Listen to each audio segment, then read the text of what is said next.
तेरा ए जामिया उम्मे हबीबा फैज़ जारी है, कलामे पाक की तकमील और ख़त्मे बुखारी है।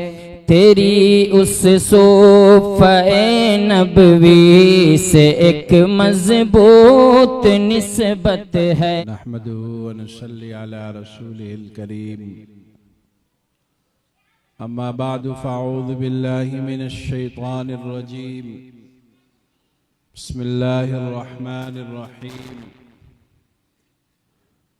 अल्हम्दुलिल्लाहि रब्बिल आलमीन अर्रहमानिर रहीम।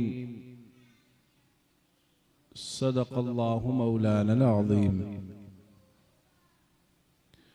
मेरे मोहतरम बुजुर्गों और दोस्तों, अजीज साथियों,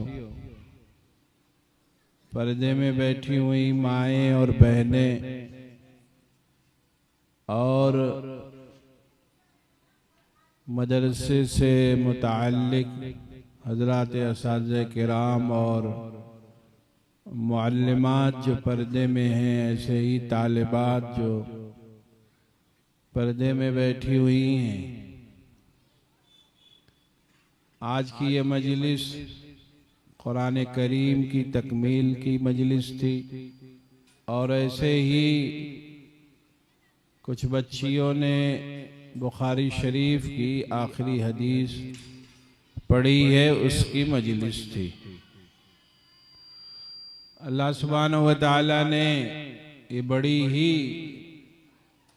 कीमती नेमत दी है जो बच्चियां कुरान पढ़ी हैं, जो बच्चियां हदीस पढ़ी हैं। अल्लाह ताला उन सब के पढ़ने को खूब कबूल फरमाए और उनको और उनके घर वालों को भी अल्लाह ताला नेक सालिह और सालिहा बनाए। दो बात तो पहले ही कहनी थी, वो तमहीदी तौर पर। एक बात तो मैं जब यहाँ आया तो मुफ्ती मूसा साहब बयान फरमा रहे थे कि जो बच्चियों को निकाह के वक्त लेन देन होता है उसकी ममानियात भी सख्ती से की जाए और साथ में ये भी बात बताई जाए कि बच्चियों का जो हक है वो वालिदैन अदा करें। वरासत में बच्चियों को लोग हिस्सा नहीं देते और जहेज के नाम पर जो कुछ लिया और दिया जाता है वो भी गलत है, लेकिन उससे बड़ा गलत काम ये है जो लोग अपनी बेटियों को अपनी जायदाद में हिस्सा नहीं देते, वारिस नहीं बनाते। ये कुरान करीम में अल्लाह ने बहुत ही साफ हुक्म फरमाया है, यूसीकुमुल्लाहु फी औलादिकुम लिज़्ज़करि मिस्लु हज़्ज़िल उन्सयैन, कि दोनों का हिस्सा तय है। इसलिए जितने भी लोग आए हैं सब लोग ये इरादा करें कि नहीं, हम अपनी बेटियों को वरासत में हिस्सा देंगे। अज़ान हो रही है? अल्लाह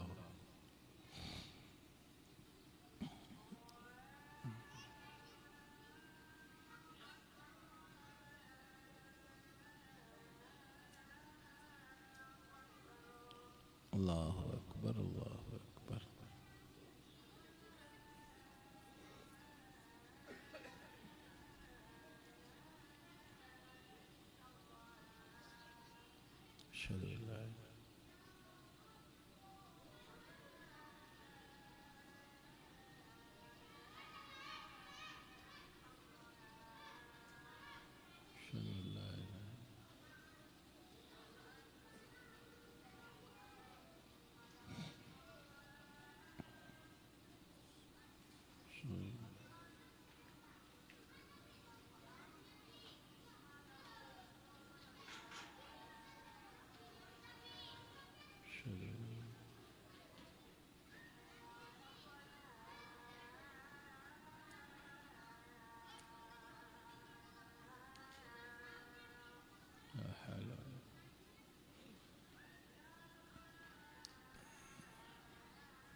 दुआ के बाद ताखिर से जमात होगी, इसलिए सब लोग बैठे रहेंगे इंशाअल्लाह।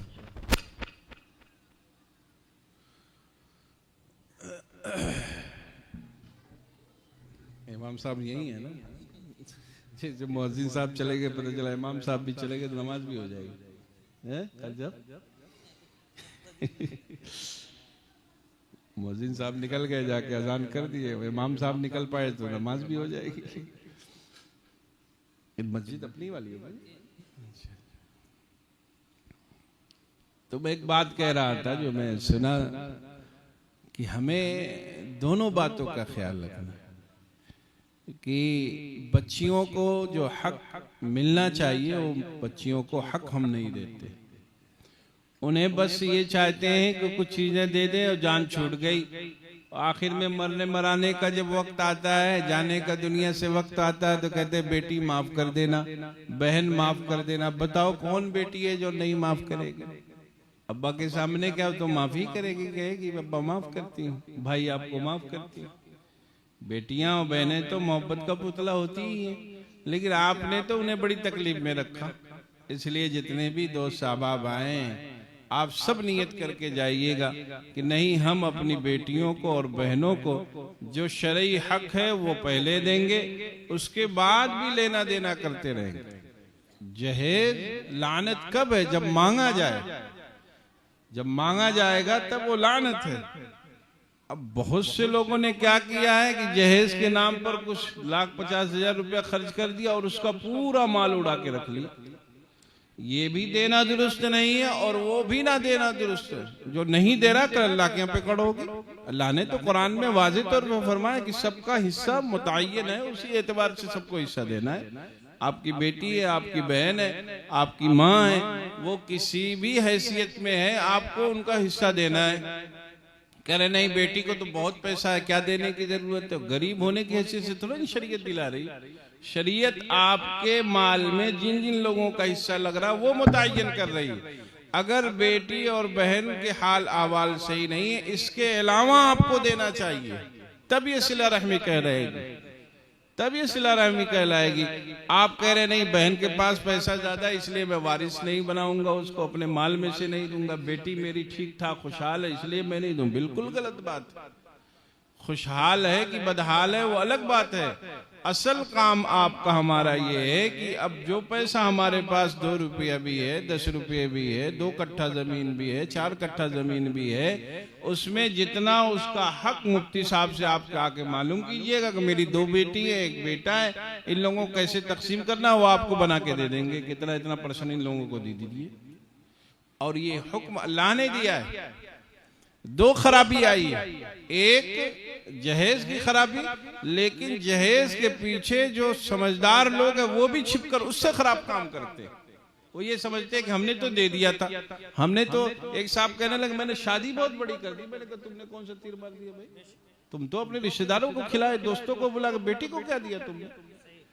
कहते हैं बेटी पर मैंने इतना खर्च करके शादी कर दी मौलाना, वो हो गया। नहीं, बिल्कुल भी नहीं। या तो बेटी से इजाजत लेते, कहते बेटा तुम्हारा जो वरासत में हक है उसमें ये 10 लाख रुपया, 5 लाख रुपया बनना है, इसी 5 लाख रुपए में हम शादी करेंगे जिसमें अपने दोस्तों को, रिश्तेदारों को, मुताल्लिकीन को, गांव वालों को, सबको खिलाएंगे तुम्हारे पैसे से। इजाजत ले लो फिर करो, कोई बात नहीं। बात सीधी सीधी बता रहे हैं, इसलिए सीधे सीधे समझिएगा। हम लोग हर गलत काम को जिंदा करने वाले हैं। जब आप सही सही जगह पर सही सही तरीके से सही सही हक नहीं दीजिएगा तो गलत काम फिर शुरू होना आपके समाज में, मुआशरे में हो जाएगा। शुरू होना क्या है? वो काम होना शुरू ही हो जाएगा, रुकेगा नहीं। हम लोगों ने क्या किया? हम लोगों ने सही तरीका जितना था सब बंद कर दिया। अब सही तरीका बंद हो गया तो अब ये शिकवा होती 10 लाख मांगेगा तो देना नहीं। क्यों नहीं देना है भाई?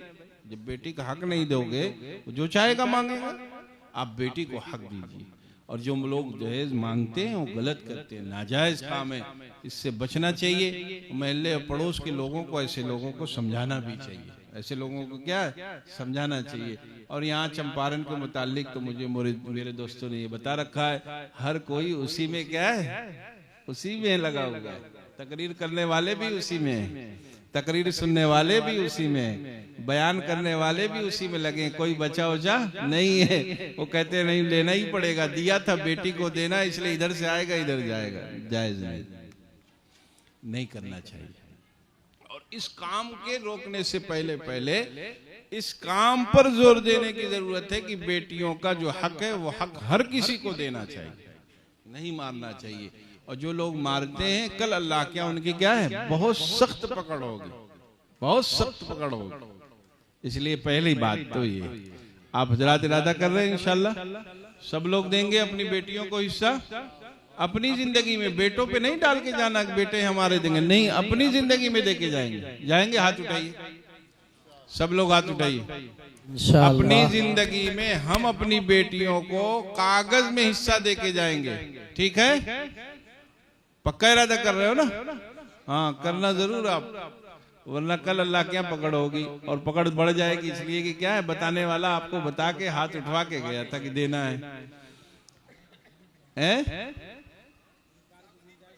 सब लोगों को हाथ उठाना पड़ेगा, कोई भाई नहीं सब लोगों को हाथ उठाना भी चाहिए और ये इरादा करना चाहिए। देखो भाई, माल अपना, बेटी भी तो अपनी, बेटा अपना तो बेटी भी तो अपनी है। ये तस्वुर जो होता है हमारा माल दूसरे घर में चला जाएगा, गलत बात है। माल से मोहब्बत की ये सब अलामतें, इससे बचना चाहिए। जैसे बेटी को खिला पिला रहे थे, जैसे बेटी के तालीम का निज़ाम बनाए हुए थे, बेटियों को बढ़ा रहे थे, वैसे ही बेटी को अपनी ज़मीनों में हिस्सेदार बनाइए। आपकी बेटी है, अपनी बेटी है, आपसे कितनी मोहब्बत बेटियां करती हैं, बच्चों से, बेटों से ज़्यादा बेटियां मोहब्बत करती हैं। और वो एक अलग कज़िया, उसमें मुझको नहीं बात करनी, मुझको सिर्फ इतना बताना है कि दोनों औलाद आप ही की।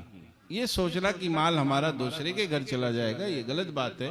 और ये हुक्म अल्लाह ने बयान दिया, अल्लाह ने हुक्म दिया है कुरान में। अल्लाह ने इरशाद फरमाया, युसिकुमुल्लाहु फी औलादिकुम लिज़्ज़करी मिस्लु हज़्ज़िल उन्सयैन। जब कोई जैसे वक्त से निकाह नहीं होगा तो हरामकारी समाज में फैलेगी, नहीं फैलेगी, हरामकारी फैलेगी समाज में। अगर वक्त से निकाह हो जाए, बालिग होने के बाद, जो शरीयत कहती है कि निकाह वक्त से कर दिया जाए, तो बताइए समाज में खराबी फैलेगी? बिल्कुल नहीं फैलेगी। जब कोई अच्छा काम रोका जाता है तो फिर गलत चीजें उससे समाज में फैलना शुरू होती। बेटियों को हिस्सा देना आपने बंद कर दिया, जहेज की लानत हम सब पर मुसल्लत हो गई और हम सब उसके गिरफ्तार हैं। एक बेटी को दे रहा है, बेटी को देते हुए कराह रहा है, लेकिन बेटे का जब नंबर आता है फिर टाइट होके खड़ा होके वसूलना शुरू कर देता है। कहता है हमने बेटी को दिया था, हम लेंगे नहीं, हमको लेना जरूरी है। जैसे वहां तुम मजलूम थे, वैसे ही अब ले रहे हो तो क्या हो रहे हो, जालिम बन रहे हो। अगर वहां मजलूम अपने को समझ रहे थे तो यहाँ पर क्या हो, आप जालिम बन रहे हो। इसलिए अगर कभी आप फंस भी गए तो मजलूम बने रहो, जालिम बनने की क्या जरूरत। दे दिया तो अब उसको वसूल करने की जरूरत नहीं है। जो मौलाना लोग यही कहते हैं कि देना है इसलिए इधर से लेके इधर घुमा देते हैं, नहीं करना चाहिए, बचना चाहिए। अब एक आखिरी बात ये होती है कि लोग रिश्ते नहीं करते। लोग क्या है कि रिश्ते नहीं करते और तरह तरह के ताने और बच्चियों को परेशान किया जाता है। उसको सही करने के लिए हम सब जब इरादा करेंगे, हम सब बाकायदा बताएंगे, रिश्ता करते ही बताएंगे कि देखिए हम अपने बच्चों को शरई हक देंगे।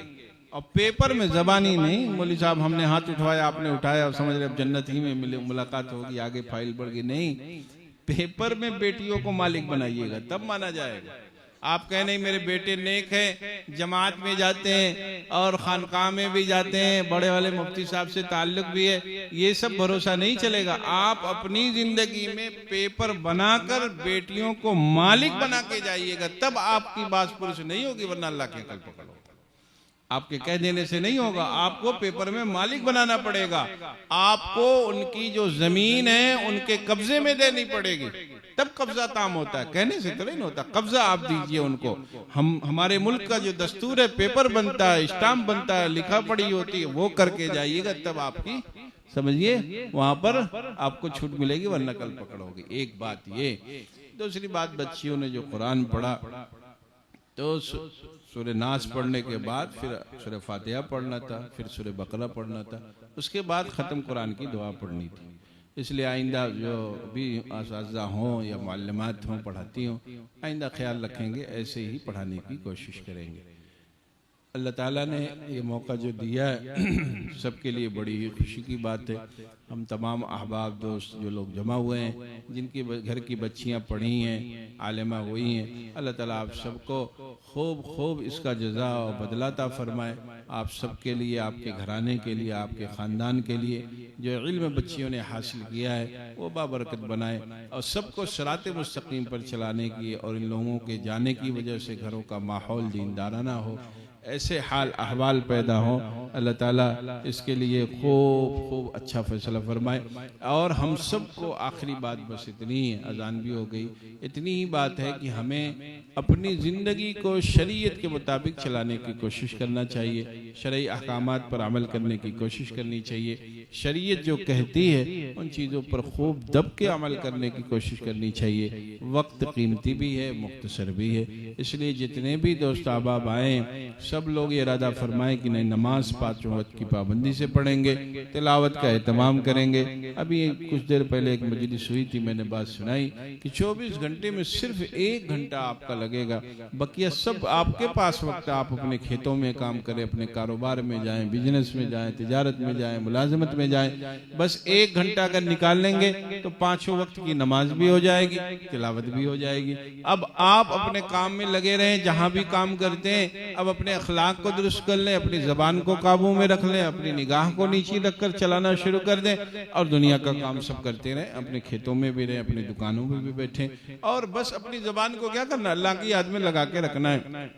अभी जो आखिरी वाली हदीस आपने सुनी है, बहुत आसान कलमा सुबहान अल्लाह व बिहम्दी सुबहान अल्लाहिल अज़ीम, पढ़ने में कुछ भी नहीं जाता है, लेकिन अल्लाह ताला के यहाँ बड़ा महबूब ये कलमा है। बड़ा क्या है? अल्लाह के बहुत ज्यादा महबूब है, तराजू पे बहुत ज्यादा वजन डालने वाला है। ये सुबहान अल्लाह व बिहम्दी सुबहान अल्लाहिल अज़ीम जो 2 कलमे हैं, कल तराजू पर बहुत बावजन होने वाले हैं। ये अल्लाह को बहुत पसंदीदा अमल है और पढ़ने में पता भी नहीं चलना। सकीलतानी फिल मीज़ान फरमाए, तराजू जब दबा देगा जाके, खफीफतानी अलल लिसान, जबानों पर हल्के हैं। सुबहान अल्लाह व बिहम्दी सुबहान अल्लाहिल अज़ीम आप पढ़ें, कुछ पता नहीं चल रहा है तो रसूलुल्लाह सल्लल्लाहु अलैहि वसल्लम ने फरमाया कि इन कलिमात के पढ़ने की वजह से अल्लाह ताला की आपको खास मोहब्बत हासिल होगी, तराजू आपका बावजन हो जाएगा और आपको पढ़ने में कोई अलग से वक्त भी नहीं देना पड़ेगा। तो सुबहान अल्लाह व बिहम्दी सुबहान अल्लाहिल अज़ीम ये कलिमात हैं। अल्हम्दुलिल्लाह, अल्लाहु अकबर, ला इलाहा इल्लल्लाह, मुहम्मदुर रसूलुल्लाह सल्लल्लाहु अलैहि वसल्लम, ये छोटी छोटी तस्बीह हैं।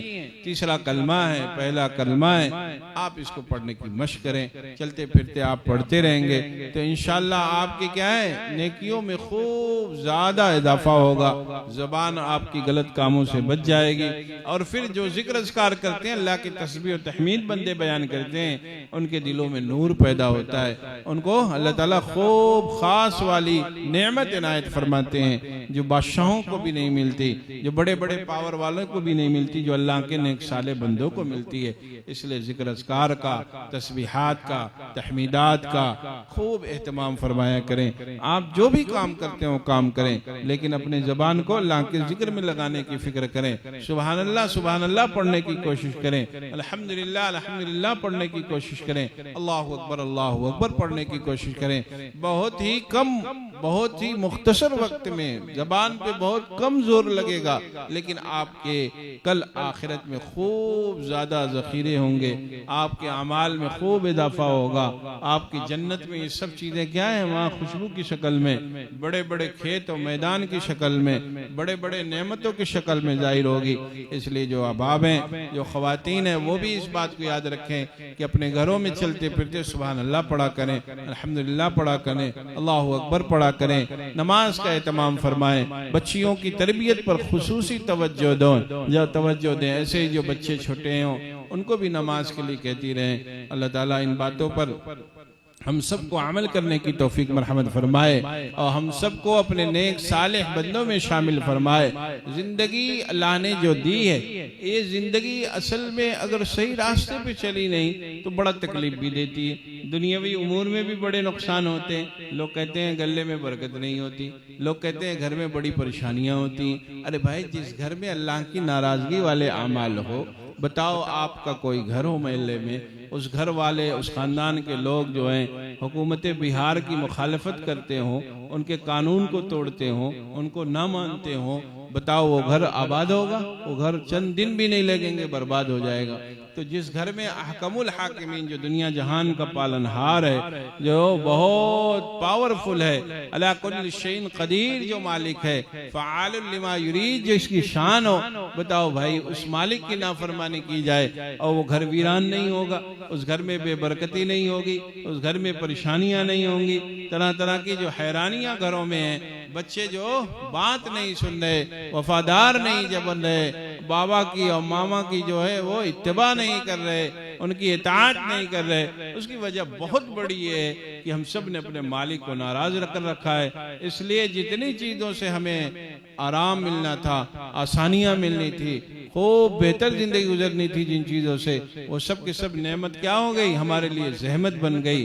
बेटे बेटियां औलादें क्या है? आंखों की ठंडक है, कलेजे को ठंडक पहुंचाती हैं। लेकिन जो लोग अल्लाह का हुक्म नहीं सुनते, वो लोग इतना परेशान होते हैं औलादों से। आप हजरात खूब देखते होंगे कि लोग तमाम नेमतों का हुजूम है लेकिन परेशानियों में है, नींद नहीं आ रही, हैरानी में है, बीवी अलग भाग रही, शौहर अलग भाग रहा, बीवी का अलग कमरा है, शौहर का अलग कमरा है, महीनों महीनों बात नहीं हो रही। कौन सी वजह है? अल्लाह की नाराजगी वाले अमाल किए जा रहे, इसलिए घरों के अंदर फूट पड़ी हुई है, अल्लाह की नाराजगी वाले अमाल हो रहे, इसलिए औलादों में मोहब्बत नहीं, बेटे बेटे का दुश्मन है, भाई भाई का दुश्मन है, चचा भतीजे का दुश्मन है, भतीजा दादा का दुश्मन है। कितना खानदानों में तोड़ फोड़ मचा हुआ है। आज हमारे समाज में कितनी खराबियां दर आई, उन तमाम खराबियों की जो जड़ है वो क्या है? अल्लाह की नाफरमानी, अल्लाह की नाफरमानी। इसलिए अल्लाह की और रसूलुल्लाह सल्लल्लाहु अलैहि वसल्लम की जहां पर बात आए, मालूम हो, पता चले, पढ़े आप, तकरीर में सुने आप, बस उस पे अमल करने की कोशिश, बस उस पे अमल करने का इरादा, बस उस पे अमल करने का पुख्ता एकदम से दिल से इरादा कर ले कि नहीं अब इन चीजों पे हमें चलना ही चलना। आप देखिए कितनी बरकत होती है। आप देखिए अगरचे बज़ाहिर आंखों में हुजूम ना हो, अगरचे आपके सामने बड़ी बड़ी नेमतों के जो है पूरे महल्लात आबाद ना हो, लेकिन पुरसुकून आप रहिए।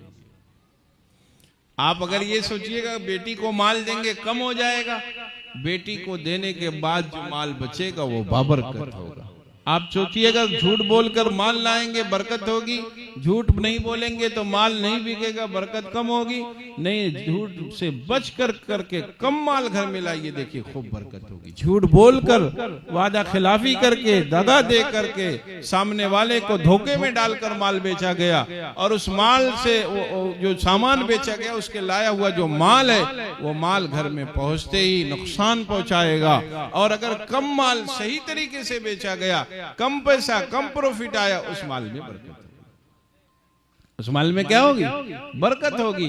जो परेशानियां और हैरानियां घरों में खड़ी हुई हैं, उसकी सबसे बड़ी वजह यह है कि आज लोग हर काम वो कर रहे हैं।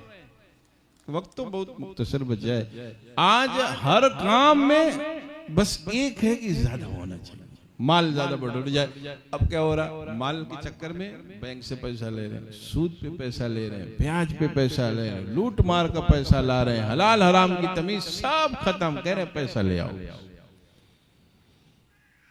है फिक्र? माल हलाल है या हराम है किसी की फिक्र है? कुछ नहीं, बस पैसा आना चाहिए, पैसा आना चाहिए, लाओ पैसा। अब्बा भी बेटे को देख रहे, अब्बा समझ रहा है कि पैसा आ रहा है बस। अरे कहाँ से ला रहा है? नहीं, कमा रहा है बेटा मेरा। कहाँ से कमा रहा है भाई? उसे मतलब पूछो तो कि माल कहां से आ रहा है, कैसे लाए हो, हलाल है या हराम है, जायज है या नाजायज है, ठीक है कि नहीं ठीक है। नहीं, कोई भी पूछने को रवाना नहीं। पूरे हमारे समाज का ये हाल है। हर चीज हत्ता की हर चीज किस पे ली जा रही? बैंक के जरिए से ली जा रही। मोबाइल भी आजकल बैंक के जरिए से लिया जा रहा है। स्टेबलाइजर लाके लगाना है, इन्वर्टर लाके लगाना है, छोटी छोटी चीजें लाके, ऐसी मशीन लगानी है, वो किसे EMI पे आ रही है, EMI पे। क्या जरूरत है?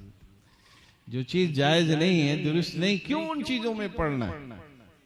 अगर फुकाहा ने कुछ चीजों में नरमी दी है तो बदरजे मजबूरी उन चीजों में दी है आपको, ऐश और शौक के लिए नहीं मिली आपको इजाजत।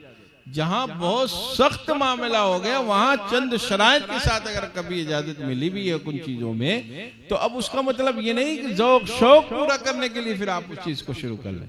एक चीज है जिसके अंदर खराबी है, वो खराबी देखो रहेगी।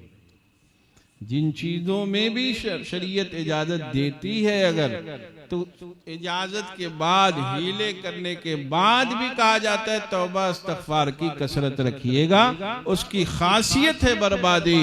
उस सूदी निजाम के अंदर तबाही पोशीदा है। वो लाख भेस बदल के लाया जाए, लाख तरीका बदल कर ले आया जाए, परेशानी में अगर किसी भी वजह से इजाजत भी हो रही, मैं उस पर नहीं बात कर रहा हूँ कि इजाजत किस बात में, मैं ये कह रहा हूँ कि उसकी अंदर ये सरायत है, उसके वजूद में सूद के ये है कि वो निजाम को दराम बराम कर देता है।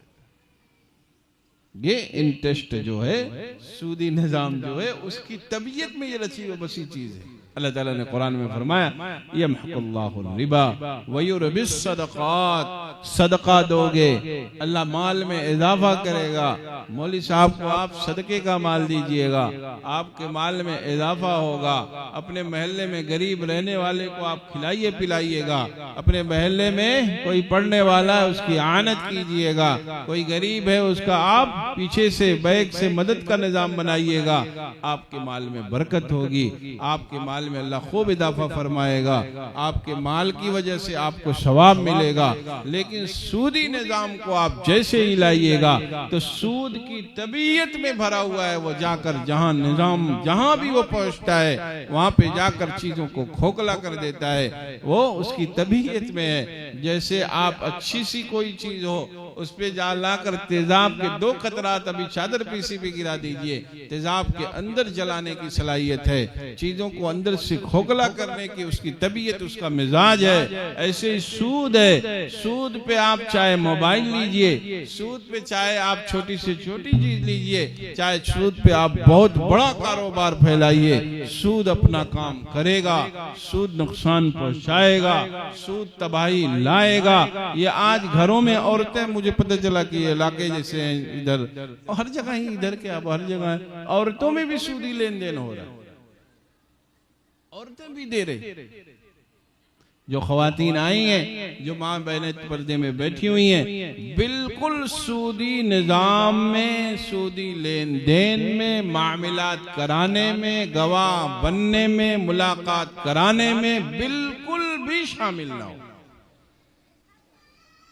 इआनत भी नहीं की जाएगी, फला जगह चले जाओ, इआनत भी नहीं की जाएगी। इसलिए जो माए बहने वो इन चीजों से बचें। सूद सूद होता है, चाहे 1 कतरा हो, चाहे चंद हजार हो, चाहे लाख हो, सूद सूद होता है। तेजाब की 1 घूंट पीजिए, पूरा बोतल पीजिए, आपके निजाम में जाकर वो बिगाड़ पैदा करेगा।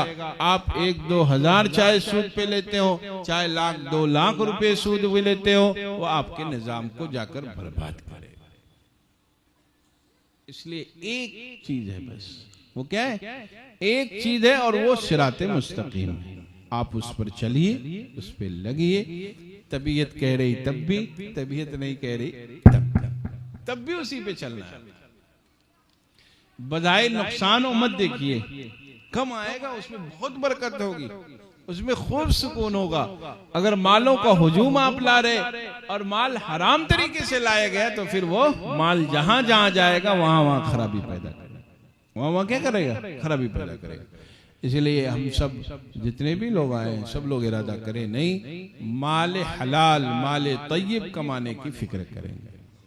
ये सब दुनिया क्या है? दुनिया तो देखो ख्वाहिशात की तकमील की जगह है, दुनिया जरूरत की जगह है, काम करने की जरूरत। इसलिए अल्लाह ने जन्नत के सिलसिले में फरमाया मिम्मा यश्तहून, दुनिया के लिए नहीं फरमाई, जन्नत के लिए बात फरमाई कि हम तुमको क्या है, जिन जिन चीजों की जरूरत होगी, जिन जिन चीजों की इश्तिहा होगी, ख्वाहिश होगी, तबीयत कहेगी, मन चाहेगा, वो सब वहां पर मिलेगा। कहाँ पे? अल्लाह के पास जन्नत में मिलेगा। दुनिया में नहीं कोई चीज। दुनिया में काम करना है, वक्त गुजारना है, अल्लाह के हुक्म पर चलने की कोशिश करना है। गुनाह अगर हो जाए, गलती लफ्जिश हो जाए, खता हो जाए, अल्लाह से माफी खूब मांग लेना, अल्लाह ताला माफ फरमा देगा। लेकिन दुनिया को अगर सोचिए कि ज़ौक शौक पूरा करने की जगह है, तो ये बहुत बड़ी गलत फहमी है। हेलीकॉप्टर से जो चल रहा है उसको जहाज की जरूरत है, जो जहाज से चल रहा है उसे जहाज की पूरी कंपनी की जरूरत है, जो 4 चक्के पे है उसको चक्का मोटा करने की फिक्र सवार है, और जिसका 2 चक्का है वो अपने 2 चक्का में 3 चक्का लगाने की कोशिश में है। कोई है ऐसा जो ठहरा हो? यहाँ कोई कभी भी तस्कीन आपको नहीं मिल सकती। आप सोचिएगा ये हो जाए तो उसके बाद दूसरा काम, दूसरे के बाद तीसरा काम, तीसरे के बाद चौथा काम, हत्ता ज़ुरतुमुल मक़ाबिर।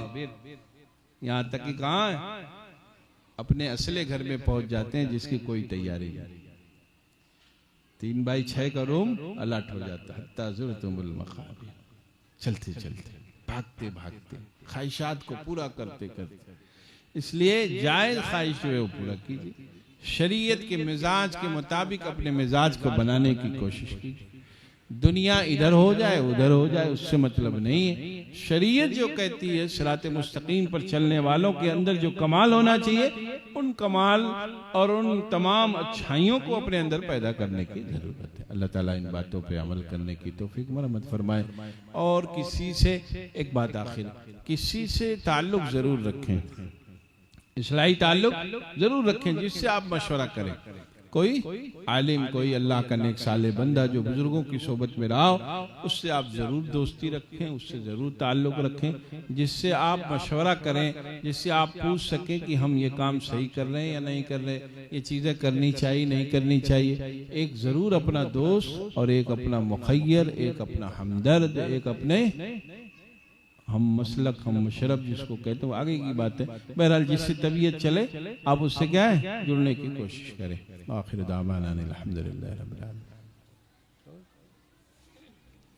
अल्लाहुम्मा सल्लि अला सय्यिदिना व मौलाना मुहम्मदिन अब्दुहु व रसूलुहु कुल्लमा ज़करहु ज़ाकिरून व कुल्लमा गफ़ला अन ज़िक्रिल गाफ़िलून। अल्लाह माद अपने फजल व करम से हमें से हर एक के कसूरों को, गुनाहों को माफ़ फरमा। अल्लाह में से हर एक को अपना कवी सही ताल्लुक़ अता फरमा, अपने नेक और सालिह बंदों में शामिल फरमा। अल्लाह इस मदरसे में खूब बरकत अता फरमा। अल्लाह जो बच्चियाँ फारिग हुई हैं, जो कुरान पढ़ी हैं, अल्लाह सब के पढ़ने को कबूल फरमा। अल्लाह जो कमियाँ कोताहियाँ हुई हैं सबको माफ़ फरमा।